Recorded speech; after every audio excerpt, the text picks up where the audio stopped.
১৯তম শিক্ষক নিবন্ধন তথা নবম শিক্ষক নিয়োগ বিজ্ঞপ্তি কবে প্রকাশ হবে? প্রায় ৩ বছর ধরে এনটিআরসিএ থেকে শিক্ষক নিয়োগের কোনো সার্কুলার আসতেছে না।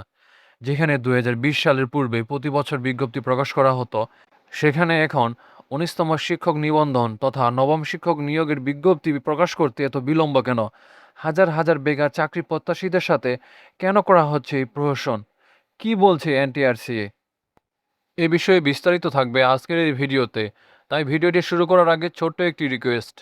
আপনি যদি আমার চ্যানেলে নতুন হয়ে থাকেন, এরকম গুরুত্বপূর্ণ ভিডিও সবার আগে আপডেট পেতে ভিডিওটি লাইক দিয়ে চ্যানেলটি সাবস্ক্রাইব করে সাথেই থাকুন, আর সম্পূর্ণ ধারণা পেতে ভিডিওটি না টেনে শুরু থেকে শেষ পর্যন্ত দেখুন।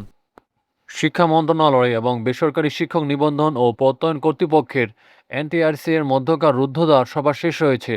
সবাই শিক্ষকদের বদলি কার্যক্রম শুরুর পর নবম শিক্ষক নিয়োগ বিজ্ঞপ্তি প্রকাশের প্রাথমিক সিদ্ধান্ত নেওয়া হয়েছে। অর্থাৎ শিক্ষকদের বদলি শেষ হওয়ার পর নবম শিক্ষক নিয়োগ বিজ্ঞপ্তি প্রকাশিত হবে বলে জানা গেছে। সোমবার বিকেল 4:30টায় শুরু হওয়া সভা সন্ধ্যা 6:30টার কিছু আগে শেষ হয়।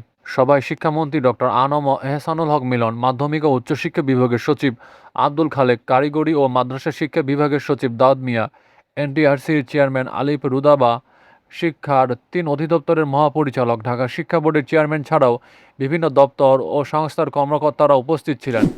সভার একটি সূত্র জানিয়েছে, প্রবেশ পর্যায়ে শিক্ষক নিয়োগের বিজ্ঞপ্তি প্রকাশ কার্যক্রম এগিয়ে নিয়ে যাওয়ার মতামত দিয়েছেন শিক্ষামন্ত্রী ডক্টর মিলন।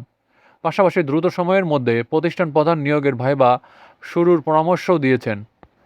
এছাড়া ষষ্ঠ ও সপ্তম গণবিজ্ঞপ্তিতে যারা ভুল চাহিদায় সুপারিশ পেয়েছিলেন তাদের প্রতিস্থাপনের নির্দেশনা দিয়েছেন শিক্ষামন্ত্রী ডক্টর আ.ন.ম এহসানুল হক মিলন।